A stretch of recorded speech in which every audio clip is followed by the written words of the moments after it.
Hello everyone, this is Dr. Zhao. In this video, you will learn market intelligence on supplier identification. Our objective is to identify potential suppliers by analyzing the global supply markets. Our methodologies include business geographic information, competition intensity of the market, and market trend and stability. We'll first use business geographic information to identify potential countries and suppliers globally. Using enterprise distribution, we find countries with the highest total revenue in semiconductors to be the US, China, Korea, and Japan. From the bar chart, we can see more clearly the quantitative differences in the total revenue. US is clearly leading the way in the semiconductor industry, which is followed by Taiwan, China, Korea, and Japan.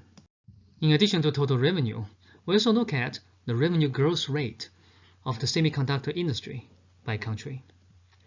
Generally speaking, larger countries typically grow slower.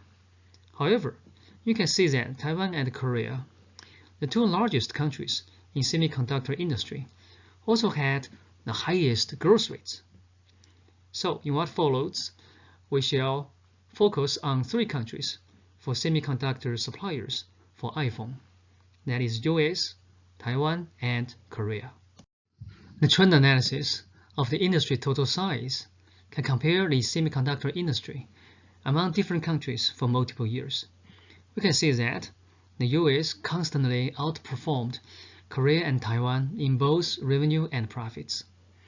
US also has a faster growth rate in both revenue and profits during the recent 5 years than Taiwan and Korea. Taiwan is on the rise, but Korea seems to be more fluctuated. Let us now do a market share analysis to see the competition intensity, either competitive or monopolized, and the stability of the major players in the semiconductor industry. The concentration and competition intensity analysis of this industry in the US shows that the market shares are stable, and the market is relatively competitive with a few whales and many smaller fish.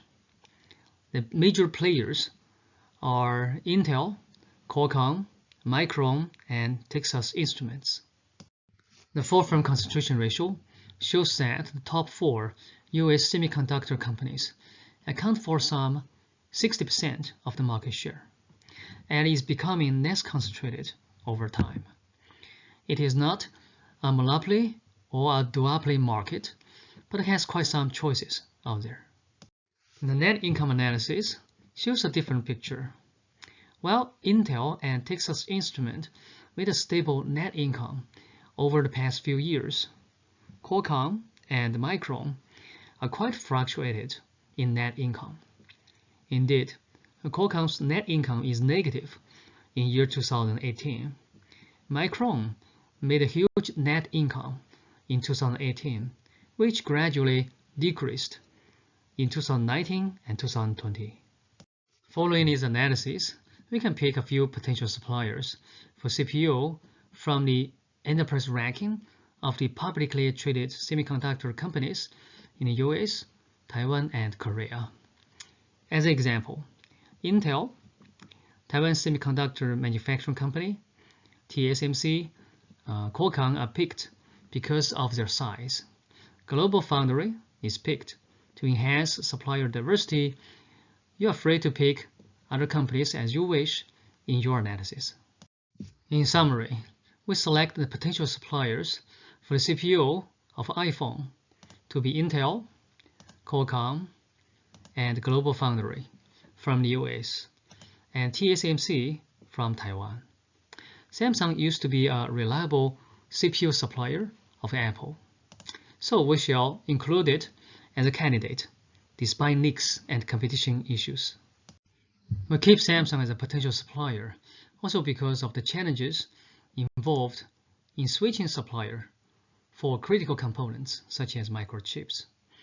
Samsung Electronics accounted for 23% of iPhone's total supply in dollar value, moving Apple's business to a different foundry would require a complete redo that could take a minimum of 12 to 18 months and cost a fortune, and not producing marketable chips. So Apple can only phase out old suppliers gradually.